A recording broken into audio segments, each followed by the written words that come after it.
รัฐบาลแห่งสาธารณรัฐประชาธิปไตยประชาชนลาวได้ร่วมกับองค์การอาหารและการเกษตรแห่งสหประชาชาติองค์การอนามัยโลกมูลนิธิเมริเออร์และบรรดาคู่ร่วมงานจัดกิจกรรมเพื่อเป็นการเฉลิมฉลองสัปดาห์ปลูกจิตสำนึกเกี่ยวกับเสื้อจุลชีพต้านตัวยาสากลประจำปี 2025งานดังกล่าวนี้จัดขึ้นโดยภายใต้คำขวัญลงมือปฏิบัติเดี๋ยวนี้เพื่อปกป้องปัจจุบันและรับประกันอนาคตของพวกเขาสำหรับงานสัปดาห์ปลูกจิตสำนึกเกี่ยวกับเสื้อจุลชีพต้านตัวยาสากลได้รับการเฉลิมฉลองเป็นประจำทุกปีในระหว่างวันที่18 ถึงวันที่24 พฤศจิกายน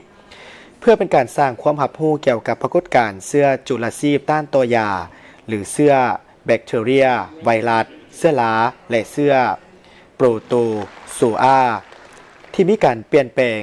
และบ่ตอบสนองต่อยาหรือยาต้านเสื้อซึ่งเฮ็ดให้มีการปีนปัวล้มเหลวและเพิ่มความเสี่ยงต่อการแพร่ระบาดของพยาธิการเจ็บป่วยให้แห้งและการเสียชีวิตนักเศรษฐศาสตร์ด้านสาธารณสุขได้คาดคะเนว่าผลกระทบจากเสื้อจุลชีพต้านตัวยาอาจจะให้เกิดความเสียหายทางเศรษฐกิจและอาจจะสร้างความสูญเสียทางด้านชีวิตถึง 10 ล้านคนในแต่นี้จนถึงปี 2050 ถ้าปรากฏการณ์ดังกล่าวนี้ยังคงสืบต่อเป็นคือดังปัจจุบันท่านนางอาภรณ์วิสาเทพรองรัฐมนตรีกระทรวงสาธารณสุขได้กล่าวว่าสาธารณรัฐประชาธิปไตยประชาชนลาวได้เข้าร่วมกับประชาคมโลกในการเฉลิมฉลองสัปดาห์ปลูกจิตสำนึกเกี่ยวกับเสื้อจุลชีพต้านตัวยาสากลเป็นประจำทุกปีซึ่งได้เรียกร้องให้มีการดำเนินการจัดตั้งปฏิบัติในการศึกษาอบรมอย่างรีบด่วนเพื่อรักษาประสิทธิภาพของการปีนปัวพยาธิโดยได้เน้นว่าเสื้อจุลชีพต้านตัวยาเป็นภัยข่มขู่ต่อความก้าวหน้า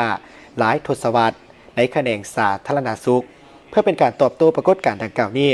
สาธารณรัฐประชาธิปไตยประชาชนลาวกำลังเพิ่มทวีในการเฝ้าระวังการป้องกันการติดเชื้อและการใช้ยาอย่างมีความรับผิดชอบเพื่อเป็นการปกป้องประชาชน